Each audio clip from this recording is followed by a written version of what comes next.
My son stood in my living room, looked me in the eyes, and said, "Pay my wife's $500,000 debt, or get out of my house." My house. The one I spent 30 years paying for. His wife smirked while he talked about changing the locks like I was already gone. I didn't scream. I didn't beg. I just nodded once and disappeared that same night. What they didn't know was that every threat they made had already triggered something far bigger than money. And what happened next, no one saw coming. The towels were still warm from the dryer when Eleanor folded the last one across her lap. Late sunlight spilled through the living room windows, soft and gold, touching the framed wedding photo near the staircase.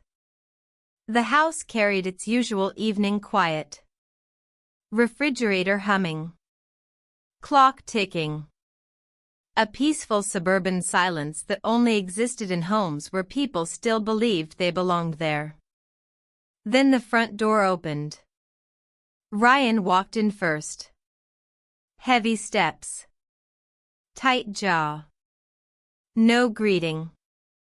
Vanessa followed behind him in a cream coat, heels clicking against the hardwood floor with slow confidence. She didn't look around like a guest. She looked around like someone inspecting property she already planned to own. Eleanor glanced up with a small smile that never fully formed. "Hey, sweetheart. You're home early." Ryan didn't answer immediately. He stayed standing near the doorway, shoulders stiff, eyes restless.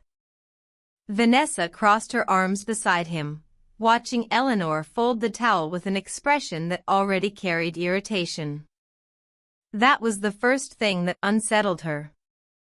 Not anger. Certainty. The kind people wear when they've already rehearsed the conversation in private. Eleanor placed the towel neatly beside the others. "Is something wrong?" Ryan exhaled through his nose and rubbed the back of his neck.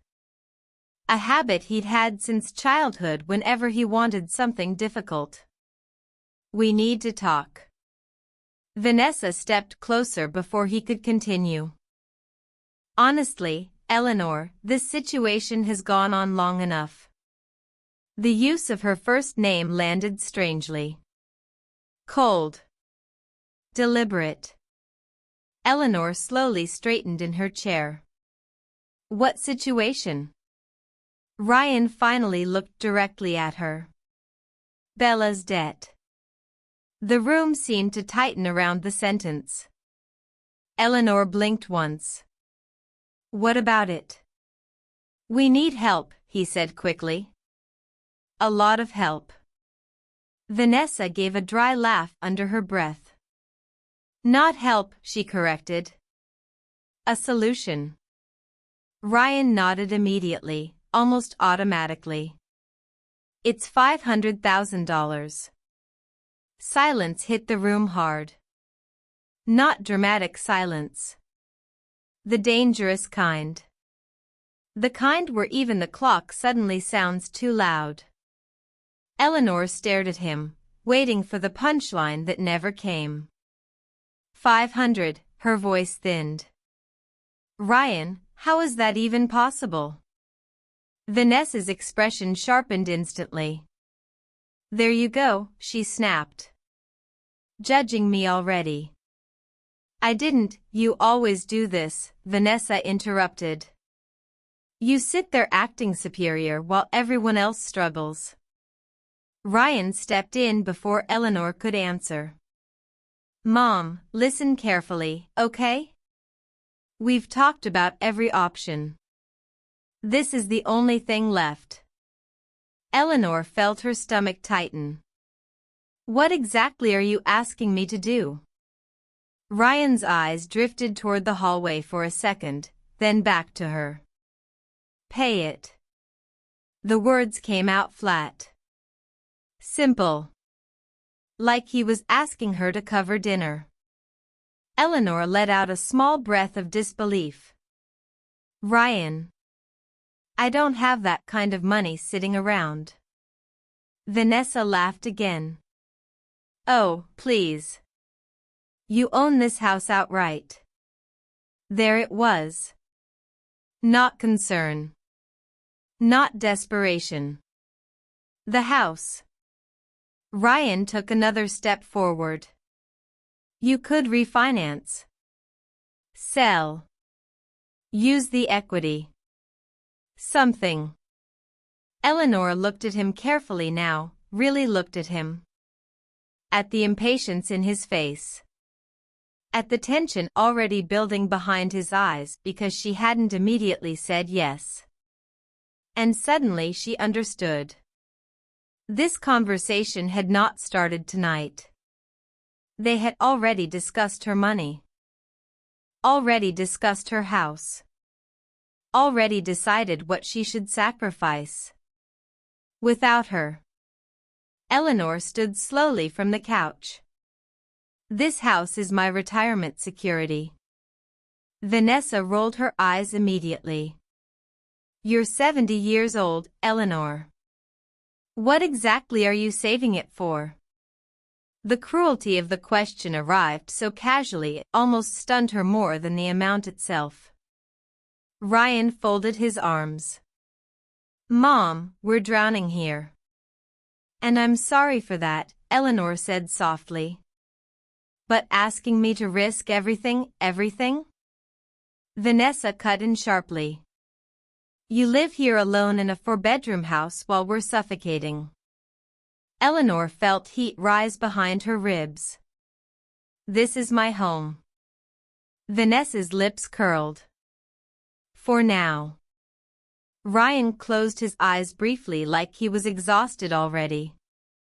Mom, don't make this harder than it needs to be. Something inside Eleanor went very still. Not because of the debt. Because of the tone. The same tone people used with strangers. Employees. Problems. Not mothers. She looked toward the family photo near the stairs. Ryan at 12. Missing front tooth. Arm around her shoulder after his baseball game. That little boy was gone. The man standing in front of her now looked at her the way people look at locked doors. Vanessa walked closer, lowering her voice. You know what your problem is? You're selfish. You cling to this house like you're taking it with you. Eleanor's fingers tightened around the folded towel still in her hand. Ryan didn't defend her. Didn't even react. Instead he said quietly, Mom, we tolerate you here. Don't forget that. The sentence hit harder than the number ever could. For one disoriented second, Eleanor genuinely wondered if she had heard him wrong. Tolerate. Not love. Not appreciate. Tolerate. As if her existence inside the home she bought was an inconvenience everyone had generously agreed to endure. Her throat tightened. She remembered working double shifts after her husband died. Remembered skipping meals so Ryan could stay in private school. Remembered sitting beside his hospital bed when he was 8 years old, counting every breath through the night because she was terrified he'd stop breathing if she looked away too long. And now he stood in her living room speaking to her like unwanted furniture. The shock spread slowly. Cold first. Then hollow. Eleanor lowered her eyes to the towels in her arms because she suddenly didn't trust her face. The most painful thing wasn't that they wanted money. It was this. The moment your own child stops speaking to you like family. A terrible question rose quietly inside her. When did I become a burden inside the very house I built for us? Eleanor did not answer right away. She stood there holding the towel against her chest while the silence thickened around all three of them. Somewhere outside, a lawn sprinkler clicked softly across the neighboring yard. Ordinary sounds. Ordinary evening. Yet the room no longer felt like home. And that was the strange part about families falling apart. Sometimes they did not collapse through screaming. Not through slammed doors or shattered plates. Sometimes it happened quietly. One sentence at a time. One cold look after another. Until eventually, one person in the house began speaking to you as if your presence required permission. Eleanor swallowed carefully. Ryan mistook her silence for hesitation. Vanessa mistook it for defeat. If you would just cooperate, Vanessa said, softer now, this could all be solved quickly. Quickly. As if dismantling someone's entire sense of safety should be efficient. Ryan rubbed his forehead. Mom, nobody wants a fight here. Eleanor almost looked at him then. Almost asked how threatening to throw your mother out of her own house was somehow not a fight. But she stopped herself. People only explain themselves when they still believe they are being listened to. So instead, she lowered her eyes and gave a slow nod. A tiny movement. Barely visible. Relief flashed across Ryan's face instantly. Vanessa exhaled through her nose and uncrossed her arms like a negotiation had finally ended in her favor. That reaction told Eleanor more than their words ever could. They had expected resistance. Expected tears. Expected emotional begging. What unsettled them least was surrender. And if you believe there are mothers who spend their entire lives sacrificing for their families only to become unwanted inside the homes they built, stay until the end of this story. Because what happened next was not revenge born from anger. It came from something far colder. Recognition. Ryan pulled out a chair and sat down for the first time since entering the room. Good, he said. I knew you'd understand eventually. Eventually. The word scraped against her quietly. As though basic dignity had merely delayed the inevitable. Vanessa moved toward the kitchen, already calmer now that she believed control had returned to her hands. We'll go over paperwork tomorrow, she said casually. This doesn't have to be dramatic. Eleanor nodded again. Still calm. Still quiet. But something deep inside her had already stepped backward emotionally, creating distance the way people do moments before leaving a burning building. Ryan started talking about timelines, refinancing, options. His voice faded in and out as Eleanor's attention drifted elsewhere. To the staircase. To the old kitchen light glowing amber down the hallway. To the faded coffee mug near the sink that still belonged to her husband even after 6 years gone. For a brief second, she could almost see him there again. Sleeves rolled up. Reading glasses low on his nose. One hand wrapped around warm coffee while morning sunlight filled the room they had bought together before Ryan was even born. Back then, the house smelled like fresh paint and possibility. They had stood in the empty living room laughing because they couldn't afford proper furniture yet. Eleanor remembered sitting cross-legged on the hardwood floor eating takeout with her husband the night they signed the papers. This place will protect us someday, he had told her. She believed him. And for decades, it did.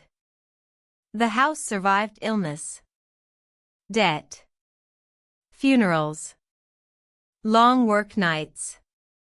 It survived everything except entitlement. Eleanor's eyes slowly returned to her son. He was staring at numbers on his phone now while Vanessa opened cabinets in the kitchen like she already lived alone there. Neither of them noticed Eleanor watching. That hurt more than the threats. Because the most dangerous people are not strangers. They are the ones who know exactly how much of yourself you sacrificed, and still decide it was not enough. A strange calm settled into Eleanor's chest then. Not peace. Something sharper. The terrifying stillness that comes right before a person finally stops asking to be loved. That night, after Ryan and Vanessa finally went upstairs, Eleanor remained alone in the living room with the untouched stack of towels beside her. The house had gone quiet again, but it was no longer a peaceful quiet. It felt strange now. Careful. Like the walls themselves had overheard something unforgivable. She leaned back slowly and closed her eyes. And against her will, her mind drifted backward. Not to one dramatic moment. To the first fracture. Ryan was 22 the first time he looked at her like an obstacle instead of a parent. He had come home breathless that afternoon, carrying a laptop under one arm and a folder full of printed charts under the other. Excitement poured out of him so fast he could barely stay seated. "Mom, listen to this," he said, dropping papers across the kitchen table. "This is huge. People are making millions right now." Eleanor glanced down at the pages. Crypto projections. Online investment groups.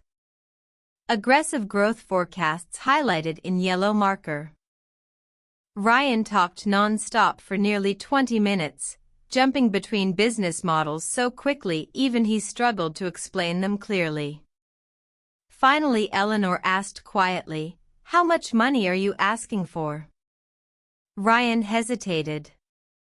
Then smiled nervously. "About 80,000. The number sat heavily between them. Eleanor looked at her son carefully. He wasn't lazy. He wasn't stupid either. That was the dangerous part. Ryan had always been drawn to shortcuts disguised as ambition. She folded her hands together. "Sweetheart. I don't think this is stable." His smile faded instantly. "You don't understand it." "No," she admitted calmly. "But I understand risk." Ryan pushed the papers toward her harder. "Everybody's investing right now. Everybody losing money usually says the same thing first." That landed badly. His jaw tightened. "You never believe in me." Eleanor blinked at the sudden shift in his voice. "That's not what I said." "It's always what you say." He stood up so quickly the chair scraped against the floor. "Every time I want something bigger for my life, you act like I'm irresponsible." "I'm trying to protect you." "No," Ryan snapped. "You're trying to control me." The argument ended there outwardly. But something invisible remained behind after he stormed out of the kitchen. A seed. Not of anger. Of humiliation. Ryan never forgot the feeling of hearing no. Even after that investment collapsed 6 months later. Even after several of his friends lost everything. The facts stopped mattering. What remained was emotional memory. The moment he felt his mother doubted him. And over time, that memory slowly hardened into resentment. Eleanor understood that now in a way she hadn't back then. Children rarely remember the details of sacrifice. But they remember denial with terrifying clarity. Years later came the first marriage. And the second fracture. Ryan arrived one evening with a woman named Melissa wrapped around his arm and excitement shining in his eyes so brightly it almost hurt to look at. "We're getting married," he announced before even sitting down. Everything moved fast after that. Too fast. Melissa always had explanations that arrived half a second too late. Bills sent to old addresses. Jobs that ended abruptly. Loans connected to people Eleanor had never heard of. Small inconsistencies that individually meant nothing, but together created a pattern impossible to ignore. So Eleanor did what she had always done when something felt wrong. She checked. Quietly. Carefully. No accusations. No scenes. And what she found unsettled her immediately. Unpaid debts. Collection notices. Multiple addresses within 2 years. Even different spellings of Melissa's last name attached to financial records. Eleanor waited 2 days before speaking to Ryan privately. "Please don't rush this," she told him gently across the kitchen counter. "Something about her finances isn't adding up." Ryan stared at her in disbelief. "You investigated her?" "I was worried." "You were spying." "No, Ryan, I was trying to protect you." But he was no longer listening. People in love rarely hear warnings. Only interference. "She makes me happy," he said coldly. "I know. I'm just asking you to slow down." Ryan laughed once. Short. Bitter. "You can't stand not being the most important woman in my life." The sentence stunned her into silence. Because it didn't sound like Ryan. It sounded borrowed. Repeated. Fed to him carefully over time. The wedding happened anyway. And exactly 3 years later, the marriage collapsed under hidden debt and financial lies almost identical to the ones Eleanor had quietly discovered in the beginning. Melissa disappeared. The creditors did not. Ryan lost money. Lost pride. Lost years. But he never apologized to his mother.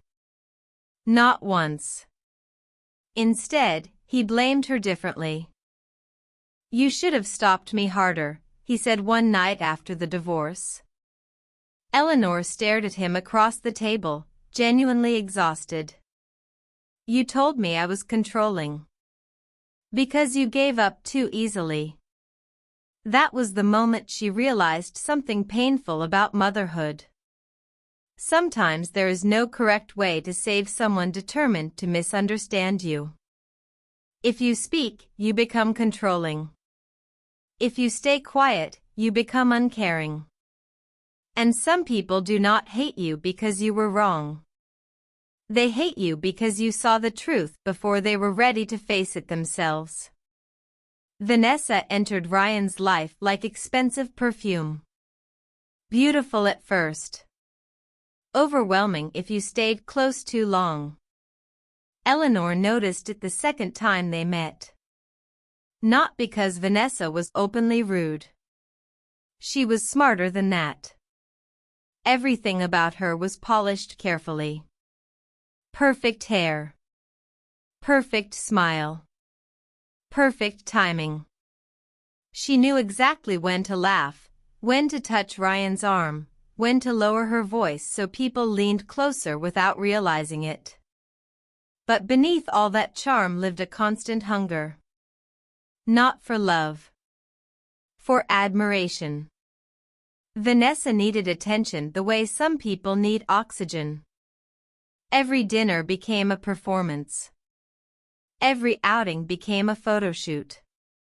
She photographed meals before eating them, filmed hotel lobbies before checking in, and once spent nearly 40 minutes arranging shopping bags in the back seat of her car just for a social media post. Ryan adored all of it. "She's building a brand," he told Eleanor proudly one afternoon. Eleanor glanced at the luxury SUV parked outside the restaurant. Leased. The designer purse on Vanessa's lap. Financed. The diamond bracelet Vanessa kept adjusting beneath the table. Probably financed too. Still, Eleanor said nothing cruel. That was the strange part. She never insulted Vanessa. Never fought with her. Never even raised her voice. The problem was simpler than that. She refused to worship her. And Vanessa noticed immediately. One evening, while showing off a new set of diamond-shaped acrylic nails glittering under the kitchen light, Vanessa smiled and asked, "So? What do you think?" Eleanor looked up from her tea. "They're very expensive." The smile froze for half a second. Tiny. Almost invisible. But Ryan saw it too. Later that night, he cornered Eleanor in the hallway. "You embarrassed her." Eleanor stared at him, confused. "By saying the nails were expensive? You always do this." "Do what?" "Judge people." The accusation settled heavily in her chest because she could already hear Vanessa's fingerprints all over it. After that, the narrative shifted slowly inside the family. If Eleanor stayed quiet, she was cold. If she asked questions, she was controlling. If she disagreed, she was negative. Vanessa never attacked directly. She planted suggestions gently and let Ryan water them himself. "Your mom doesn't really like me. She thinks I'm beneath her. She acts supportive, but she never sounds happy for us." And Ryan, desperate for peace in his relationship, accepted the easier version of reality. The one where his mother became the problem. At first, the financial signs appeared small enough to ignore. Late payment notices tucked beneath magazines. Credit card calls ending abruptly when Eleanor entered the room. Packages arriving daily while Ryan quietly borrowed money from coworkers. Then came the first real crack. One rainy afternoon, Vanessa accidentally left her iPad open on the kitchen counter before rushing upstairs to answer a call. Eleanor hadn't intended to look. But the screen lit up. Minimum payment overdue. Urgent balance warning. Multiple accounts. Eleanor's stomach tightened instantly. She looked away at first. Then another notification appeared. Final notice. A third followed seconds later from a different lender. By the time Vanessa returned downstairs, Eleanor had already stepped back from the counter pretending nothing happened. But the uneasiness stayed. And once suspicion enters a house, silence starts sounding different. Over the following weeks, Eleanor began noticing patterns she could no longer dismiss. Ryan selling personal items online. New loans appearing under vague explanations. Vanessa constantly talking about temporary setbacks while continuing to spend recklessly on luxury dinners, beauty treatments, weekend trips, and social media appearances designed to look wealthier than they really were. One night, Ryan accidentally left a folder inside the dining room cabinet. Eleanor found it while searching for batteries. She should have closed it immediately. Instead, she froze. Credit card balances. Private lenders. Interest rates high enough to destroy someone within a year. And buried near the bottom, documents connected to short-term emergency loans taken under Vanessa's name months earlier. Some already in collections. Some hidden entirely from Ryan based on the dates. Eleanor sat down slowly at the dining table, the papers trembling slightly in her hands. The amount kept growing the deeper she looked. 50,000. 90. 170. Then more. Layer after layer of concealed debt stacked beneath fake confidence and curated online happiness. Suddenly the expensive nails, the luxury car, the vacations, the constant pressure to appear successful, all of it made horrifying sense. This wasn't overspending anymore. It was collapse hidden behind filters. And the worst part? The debt wasn't new. It had been growing quietly for years. Eleanor sat alone at the dining table long after midnight, the financial papers spread carefully in front of her like evidence from a crime scene no one else wanted to acknowledge. Outside, rain tapped softly against the windows. Inside, the numbers kept staring back at her. Debt changes the atmosphere of a home long before people admit it out loud. You see it in forced smiles. In sudden defensiveness. In luxury purchased for appearances while panic quietly grows underneath. And sometimes families are not destroyed by affairs or screaming matches. Sometimes they collapse more slowly than that. One sacrifice at a time. One guilt trip at a time. Until love stops sounding like love at all. Until it becomes obligation. Payment. Proof. Eleanor leaned back in her chair and closed the folder carefully. For the first time, she understood something terrifying. Ryan no longer saw her as his mother first. He saw her as the solution. 3 nights later, Vanessa announced a family dinner. The words sounded harmless enough. But Eleanor recognized performance when she saw it. Especially from Vanessa. The dining room looked almost beautiful that evening. Candles lit. Wine poured. Soft jazz playing low from the kitchen speaker. Vanessa moved around the table in a silk blouse, smiling too brightly while arranging plates no one seemed interested in touching. 2 relatives had been invited. Vanessa's cousin, Denise. And Ryan's uncle, Mark. Witnesses. That realization hit Eleanor the moment she sat down. This wasn't dinner. It was pressure disguised as hospitality. Ryan barely looked at her while cutting into his steak. Vanessa carried the conversation alone at first, laughing too loudly, refilling glasses too quickly, creating the illusion of warmth. Then she placed a thin folder beside Eleanor's plate. Everything inside Eleanor immediately tightened. "We've been talking to advisors," Vanessa said smoothly. "And honestly, this is the cleanest solution for everyone." Eleanor didn't touch the folder. "What solution?" Ryan finally spoke. "If you refinance the house, we can clear the debt and stabilize everything." Mark nodded slowly like this all sounded reasonable. Denise added softly, "Family should help family." There it was. The trap. Not legal pressure first. Emotional pressure. Vanessa folded her hands together and tilted her head sympathetically. "No one wants to force you into anything, Eleanor. A lie delivered gently always sounds more dangerous." Eleanor glanced down at the untouched food sitting between the wine glasses and legal papers.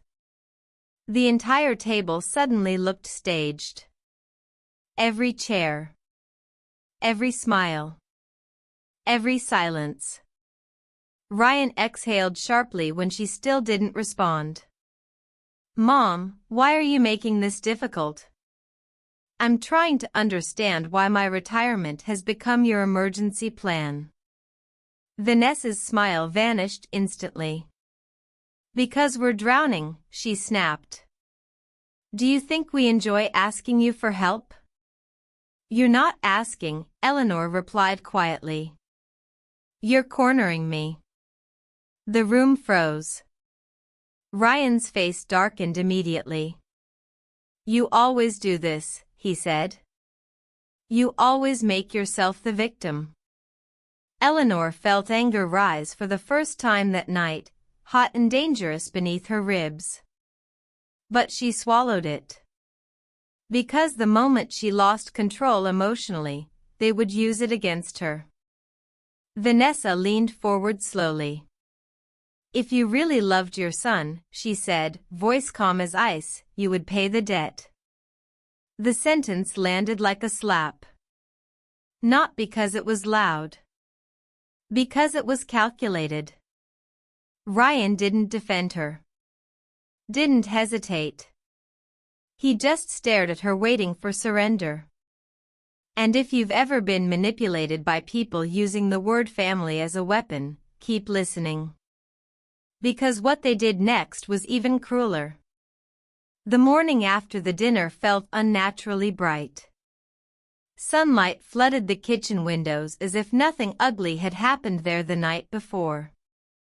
The coffee machine hummed softly. Birds moved across the backyard fence. Ordinary life continued with insulting confidence. Eleanor stood at the counter pouring coffee when Ryan walked in already dressed for work. Vanessa followed seconds later holding a leather folder against her chest. Neither of them said good morning. That absence said enough. Ryan sat down heavily and loosened his tie. Let's finish this today. Eleanor didn't answer. She carried her coffee slowly to the table and noticed the folder immediately. Vanessa placed it down with careful precision. There's no reason to drag this out anymore. Something in her tone had changed overnight. Less pleading. More ownership. Ryan opened the folder and slid several papers across the table. Power of attorney. Temporary financial authority. Property access permissions. The language looked polished and harmless at first glance. But Eleanor had spent too many years handling contracts beside her husband not to recognize danger hidden beneath polite wording. Ryan tapped the signature line. This just lets us manage things temporarily. Temporarily. The same word people use before taking something permanently. Eleanor kept reading in silence. Vanessa leaned against the counter, arms crossed. If we're going to fix this mess, we need full access. Full access. Not help. Control. Eleanor lifted her eyes slowly toward Ryan. You want authority over my accounts? Ryan's patience cracked immediately. Mom, stop acting paranoid. I'm asking a question. And I'm tired of answering the same one. His voice sharpened. We're trying to save this family while you keep treating us like criminals. That sentence settled heavily between them because it twisted reality so cleanly Eleanor almost admired the technique behind it. They threatened her. Then accused her of distrusting them. Classic manipulation. Vanessa stepped closer to the table. Honestly, Eleanor, you should be grateful Ryan is even willing to handle this stress for you. For you. As though they were rescuing her from her own life. Eleanor's fingers rested lightly on the paperwork while her mind moved somewhere colder and clearer. This was never about one debt. The dinner had not been about support. The pressure was too coordinated. Too rehearsed. Piece by piece, the truth finally arranged itself properly inside her head. They didn't want temporary help. They wanted permanent leverage. The house. The accounts. Access. Permission. Control over every remaining part of her independence. Ryan misread her silence again. He leaned back in his chair and sighed dramatically. "Mom, please don't force us to do this the hard way." Eleanor looked at him carefully. "The hard way?" Vanessa answered before he could. "We can change the locks if necessary." The room went completely still. Even Ryan hesitated for a fraction of a second after hearing the words spoken aloud. But he didn't deny them. Didn't defend her. Didn't say, "Vanessa, that's enough." Instead, he stared down at the papers like someone already imagining life after the signature. A cold pressure spread through Eleanor's chest. Not panic. Recognition. And suddenly one terrible question surfaced quietly inside her. Did they want to save themselves, or erase me from this house completely? Her eyes drifted away from the table toward the hallway leading to the bedroom she had shared with her husband for 41 years. The answer arrived there. Not through logic. Through memory. An old sentence she hadn't thought about in years. Don't argue. Just follow the plan. The memory came so suddenly it almost felt physical. Her husband standing beside their bedroom dresser late one night, speaking calmly while placing documents into a large manila envelope. "You worry too much," Eleanor had laughed back then. "I plan too much," he corrected gently. Now, standing in the kitchen with Ryan watching her impatiently, Eleanor finally understood the difference. Without another word, she carried her coffee down the hallway toward the bedroom. Vanessa frowned behind her. "Where are you going?" "I need a moment."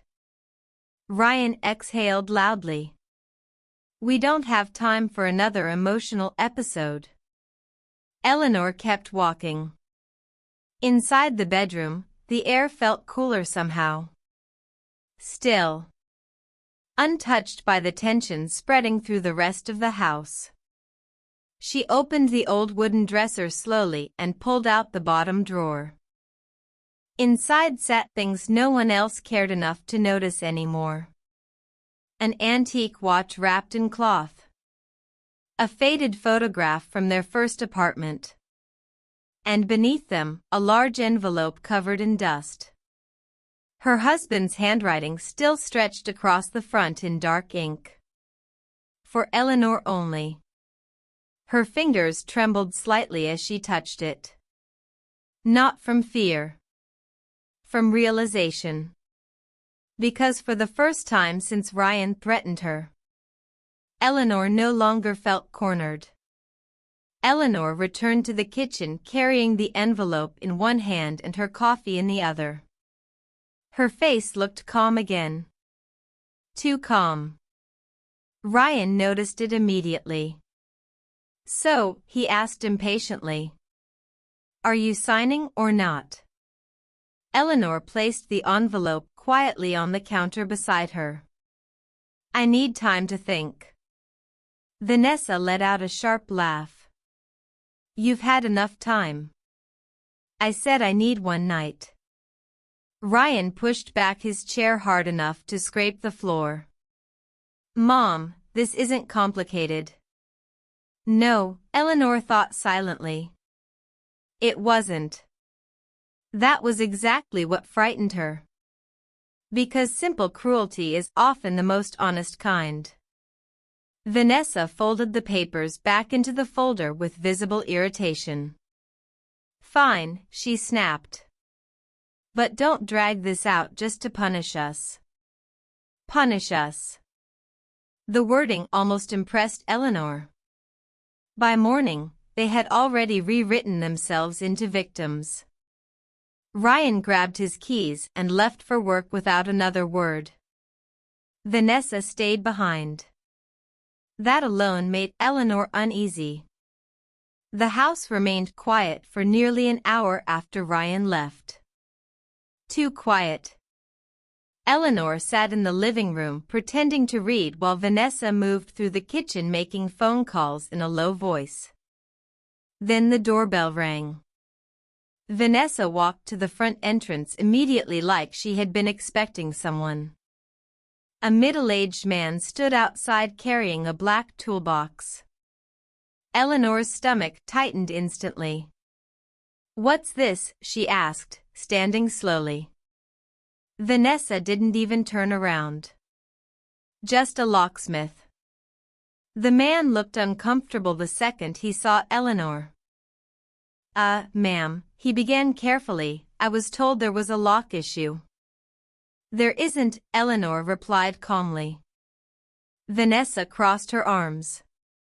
"We're updating security." "In my house?" That finally made Vanessa look at her directly. Her expression held no warmth now. No pretending. "You're confused, Eleanor." The word hit harder than yelling would have. Confused. Not angry. Not difficult. Confused. The language people use when they want to quietly remove someone's authority without appearing cruel. Eleanor stepped closer to the door. "I did not authorize anyone to change my locks." Vanessa sighed dramatically and turned toward the locksmith. "You see what I'm dealing with?" The humiliation arrived slowly. Layer by layer. Not because a stranger stood in the doorway. Because Vanessa spoke about her like she wasn't fully human anymore. Like she was already becoming something inconvenient to manage. The locksmith hesitated. "Maybe I should come back another time." Vanessa's voice sharpened instantly. "No. We need this done today." Then she lowered her tone and added quietly enough to sound reasonable. "If she interferes again, we may need to involve the police." Police. Eleanor stared at her in disbelief. Trespassing charges inside the home she had owned for decades. And suddenly she understood something terrifying about cruelty. The cruelest people rarely begin by calling you worthless. First, they call you unstable, confused, forgetful. Because once someone successfully paints you as mentally unreliable, taking your life away starts looking responsible instead of monstrous. The locksmith finally left without touching the door. But the damage had already been done. Vanessa turned the lock behind him and walked past Eleanor with cold satisfaction. "You're making this harder than necessary." Then she headed straight toward the bedroom hallway. Eleanor followed immediately. "What are you doing?" Vanessa opened the bedroom door without answering and began pulling drawers open one after another. Clothes tossed aside. Boxes moved carelessly. A lifetime handled like clutter. "Stop," Eleanor said sharply for the first time. Vanessa ignored her. "We need space," she muttered. "You keep too much useless junk." Then she grabbed a small wooden box from the closet shelf and dropped it into a plastic bin. The sound cracked through the room. Eleanor froze. Inside that box were her husband's letters. His watch. The folded military ribbon from his funeral. She rushed forward instinctively and lifted the lid with trembling hands. The watch had fallen loose against the bottom.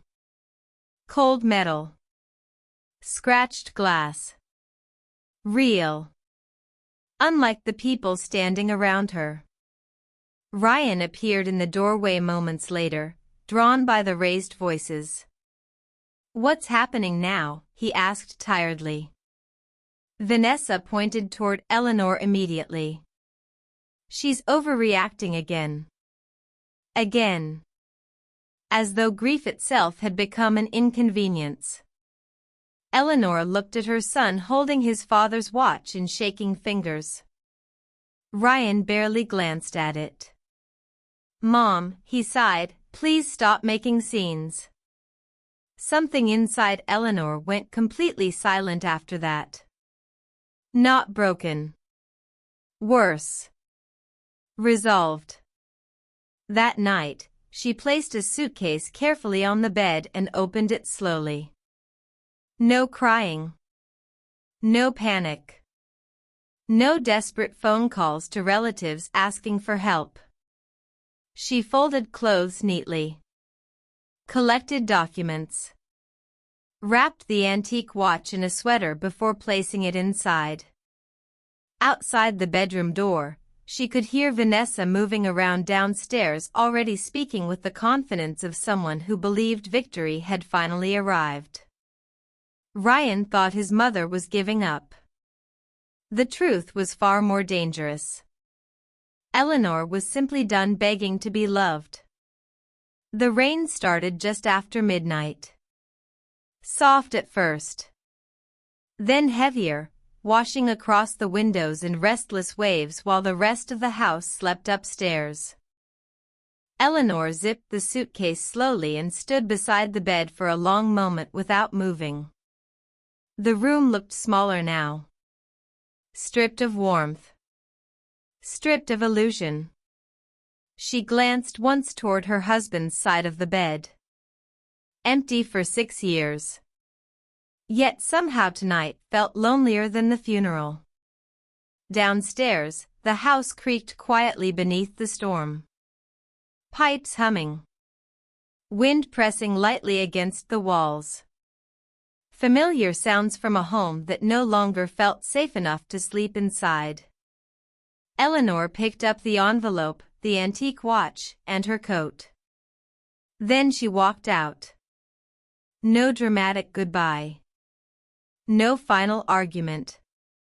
The staircase groaned softly beneath her feet as she descended into darkness.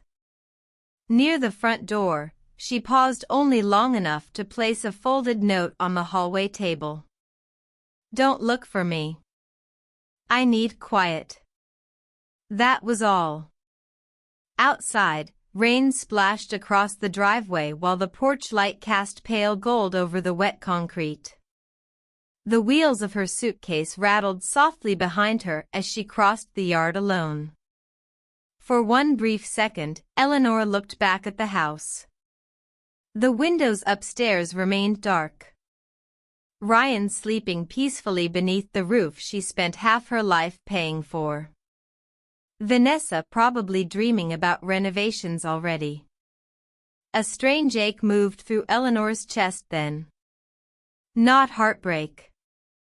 Release. Because leaving willingly feels very different from being thrown away.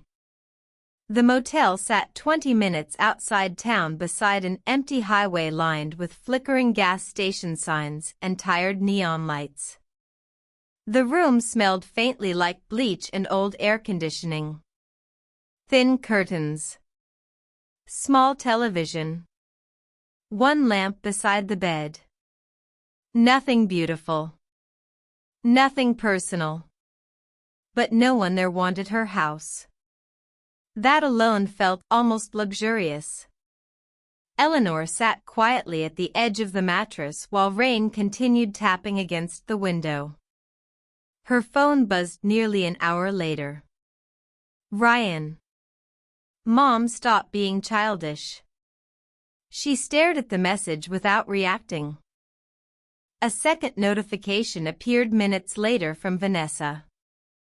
"The house feels lighter already." Eleanor read that one twice. Not because it hurt. Because of how casually cruelty had started flowing from them now. No hesitation anymore. No pretending. Just relief. As though her absence had improved the atmosphere of the home she built from nothing. The numbness settled deeper after that. Not anger. Something colder. The emotional exhaustion that arrives when betrayal finally becomes undeniable. By morning, the rain had stopped. At 9:13, Eleanor pushed open the heavy glass door of Harold Bennett's law office downtown. The receptionist looked up immediately. "Mrs. Brooks?" Eleanor nodded once. Harold appeared seconds later from the hallway wearing reading glasses low on his nose and the same dark suspenders he had worn for nearly 20 years. The moment he saw her suitcase beside the chair, his expression changed. "What happened?" Eleanor tried answering calmly. "My son attempted to take control of my house." Attempted. Even now, she could not bring herself to say the full truth out loud. Harold guided her quietly into his office and closed the door behind them. The room smelled like leather, old paper, and coffee left too long on a warmer. Floor-to-ceiling shelves lined the walls. Rain clouds still lingered faintly beyond the windows overlooking downtown traffic. Eleanor placed the large envelope carefully onto his desk. Harold stared at the handwriting across the front. Then slowly looked up at her. "You finally opened it." She nodded. "He told me not to argue," she whispered. "He told me to follow the plan." Harold removed his glasses carefully. For the first time since arriving, Eleanor saw genuine concern cross his face. What exactly did Ryan do? So she told him. The debt. The pressure. The power of attorney papers. The locksmith. The threats about police and changing locks. Harold listened without interrupting once. But the deeper the story went, the quieter the room became. Finally, he opened the envelope. Inside sat trust documents Eleanor had not looked at in years. Harold began turning pages slowly, methodically, the way surgeons move through dangerous procedures. His eyes narrowed. Then sharpened. Then stopped completely. Eleanor watched his face carefully. "What is it?" Harold didn't answer immediately. Instead, he turned one final page. And suddenly the entire room went silent. Harold kept staring at the final page for several seconds without speaking. Not shocked. Worse. Certain. Eleanor felt her pulse begin to rise. "What is it?" Harold finally leaned back in his chair and removed his glasses slowly. "Your husband knew this might happen someday." The words settled into the room with terrifying calm. Eleanor frowned. "What are you talking about?" Instead of answering immediately, Harold turned the document toward her and pointed at a section buried near the bottom of the trust agreement. Additional protective trigger clause. The language underneath was cold. Precise. Ruthlessly specific. If Eleanor Brooks were ever threatened, manipulated, financially coerced, unlawfully removed from her residence, or pressured into surrendering property access by family members, the trust would immediately activate irreversible transfer procedures. Eleanor stared at the paragraph silently. Harold continued. "The house no longer goes to Ryan under those conditions." Her breathing slowed. "Then where does it go?" Harold looked directly at her.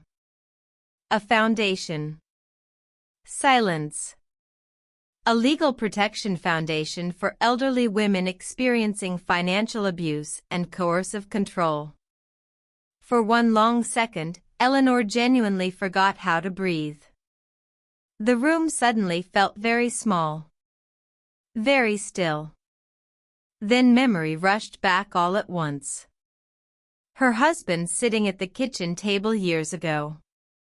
His quiet obsession with backup plans. The way he used to say, prepare for people at their worst, not their best. Eleanor lowered her eyes toward the papers again.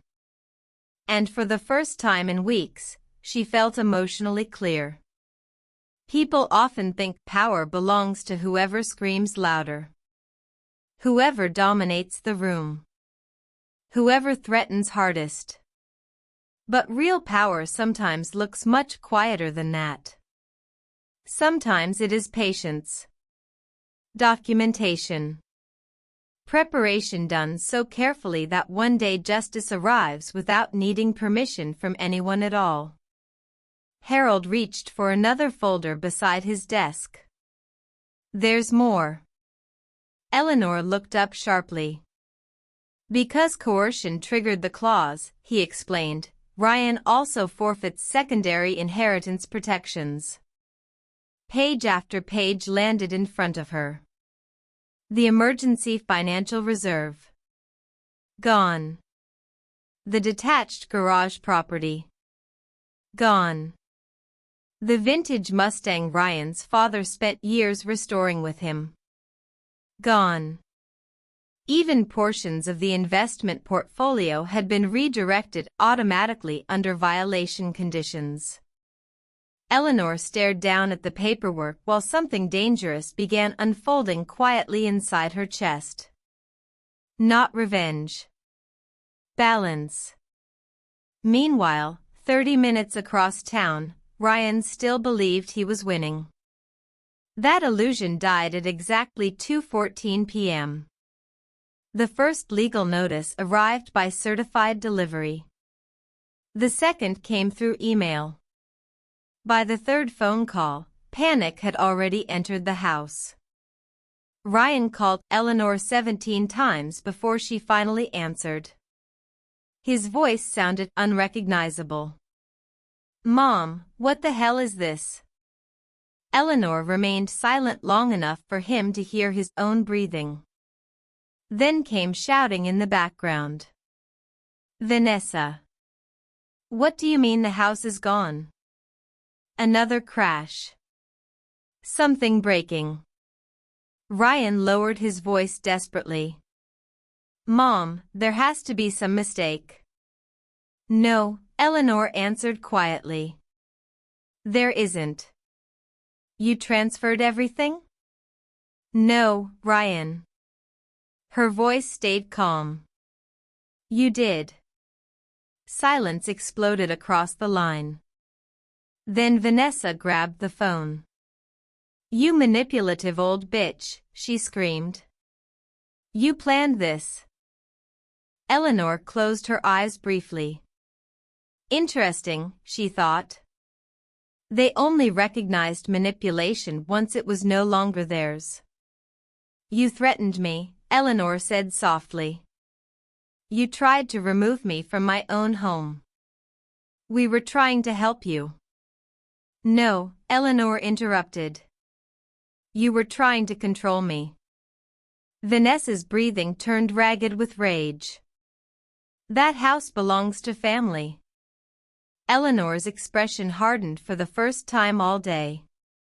My husband built protections against people exactly like you. Another silence followed. Heavy. Violent. Because deep down, all three of them finally understood the same horrifying truth at once. The trust had not punished a misunderstanding. It had recognized a pattern. Ryan came back on the line moments later. And suddenly he no longer sounded angry. He sounded young. Small. Terrified. Mom, his voice cracked hard. Please. Too late. That was the tragedy of it. Not that Ryan lost the house. Not that Vanessa lost the money. But that they only rediscovered love the moment consequences arrived. After the call ended, Eleanor remained seated in Harold's office without moving. Downtown traffic crawled silently beneath the rain-stained windows while the legal papers rested untouched in front of her. Somewhere in another part of the city, Ryan and Vanessa were probably tearing through drawers, screaming at each other, searching desperately for loopholes that no longer existed. But inside the office, everything felt strangely calm. Not victorious. Just finished. Because some relationships do not end during the loud moments. Not during arguments. Not during betrayal. They end quietly. The exact second one person finally understands they were never loved as a human being to begin with. Only as access. As usefulness. As financial security with a heartbeat. Eleanor closed her eyes briefly. And suddenly so many moments from the past rearranged themselves into something clearer. Every guilt trip. Every accusation. Every time Ryan called her selfish for protecting herself. None of it had really been about love. Love does not punish boundaries. Control does. Harold spoke gently from across the desk. Do you want me to contact them directly from now on? Eleanor opened her eyes again. No. Her voice stayed calm. I think Ryan needs to hear my voice one last time. The phone rang 23 minutes later. Ryan again. This time, Eleanor answered immediately. The sound that came through the line barely resembled the confident man from 2 nights earlier. Mom, his breathing shook unevenly. We're losing everything. In the background, Vanessa was still yelling. Something slammed against a wall. Another crash followed. Eleanor imagined the dining room now. The untouched wine glasses. The legal papers beside the plates. The same table where they had tried turning love into leverage. And for the first time since all this began, she felt nothing except distance. Ryan's voice cracked harder. They're saying the transfer can't be stopped. It can't. Mom, please. He sounded desperate now. Young, almost. We can fix this. Eleanor stared quietly at the rain sliding down the office window. Can we? The question almost sounded tragic coming from him. As though destruction had only become real once consequences reached him personally. You should have talked to me, Ryan whispered. Why didn't you tell me Dad would do something like this? Eleanor finally answered. Because you stopped listening to me years ago. Silence swallowed the line again. Then Ryan spoke in a smaller voice. I was scared. That surprised her. Not because she believed it fully. Because it was probably the first honest thing he had said in a very long time. Scared of what? Failing, he admitted. Losing everything. Looking weak.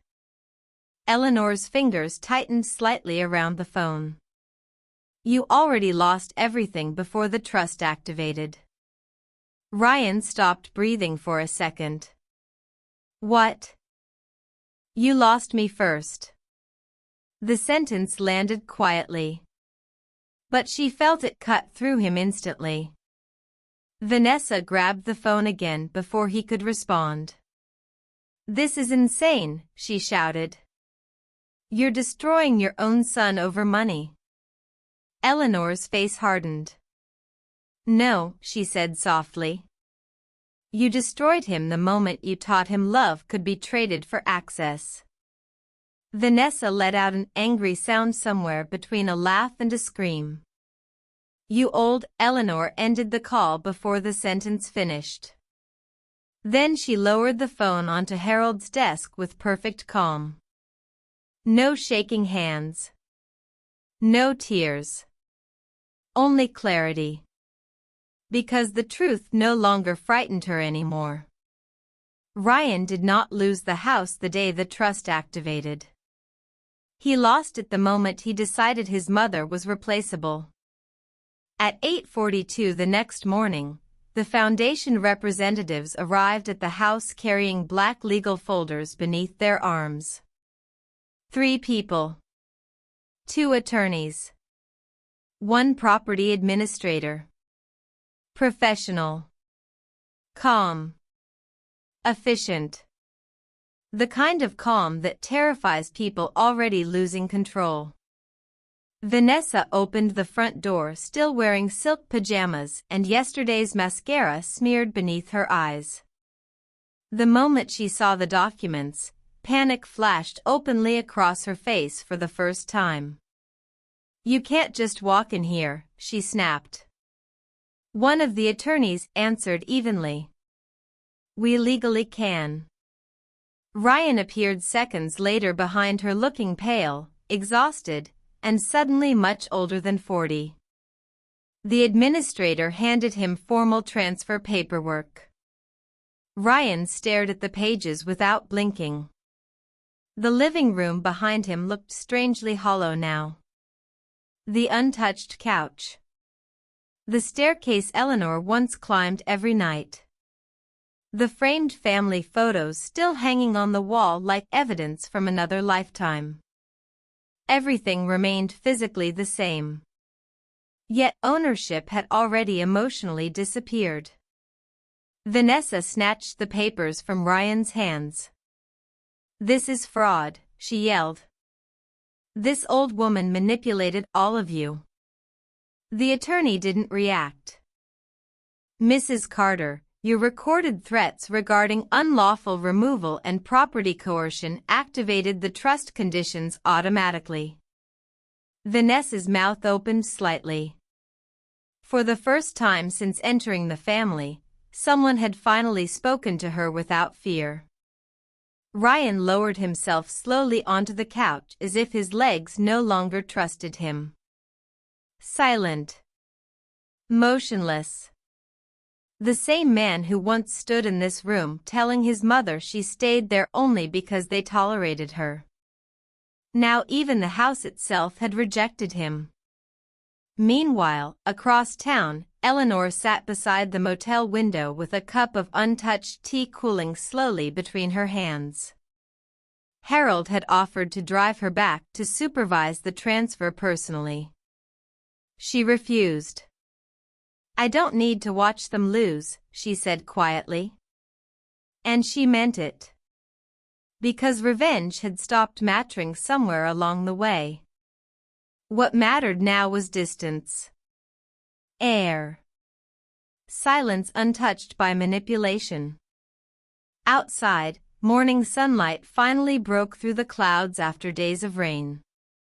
Cars moved steadily along the highway while Eleanor sat completely still listening to the unfamiliar sound of nobody demanding anything from her. No guilt. No pressure. No one calling her selfish for protecting herself. The emotional release arrived slowly. Not dramatic. Not explosive. Just lighter. As though some invisible weight had quietly slipped off her chest during the night. And strangely enough, that became the part Eleanor never expected. Not the justice. Not the legal victory. Relief. 3 months later, Eleanor moved into a small apartment near the edge of the lake. 1 bedroom. Quiet walls. No staircase heavy with tension. Every morning, sunlight spilled softly through the kitchen window while steam curled upward from the tea she brewed in silence. No yelling downstairs. No footsteps that made her stomach tighten. No conversations that sounded like negotiations disguised as love. Just stillness. The healthy kind. The kind she had not felt in years. A small herb plant sat near the window beside her favorite ceramic cup. Outside, birds moved across the water while distant traffic faded into background noise that no longer belonged to her life. And slowly, Eleanor began understanding something most people learn too late. Real peace is not luxury. It is the moment you stop needing to explain your worth to people committed to misunderstanding it. One morning, while folding laundry beside the couch, she found herself thinking about Ryan as a little boy again. 6 years old. Running through sprinklers in the backyard. Laughing so hard he once hiccuped for 20 minutes straight. The memory still hurt. But differently now. The anger had faded somewhere along the way. What remained was distance. Grief without panic. Love without access. Because acceptance is strange like that. It does not erase betrayal. It simply stops asking the past to become something kinder than it was. Sometimes Eleanor wondered whether Ryan ever sat alone now thinking about the version of himself that disappeared long before the trust activated. She never called to ask. And he never called again. Maybe shame had finally become louder than entitlement. Or maybe silence was the only thing left. Neither of them knew how to survive anymore. But there is something terrifying about family betrayal people rarely admit out loud. Some children do not wait for you to die. They wait for you to become weak enough to take everything. And if the people meant to love you once made you feel invisible, if they slowly turned your kindness into obligation, tell me honestly in the comments. What did it finally cost you to walk away?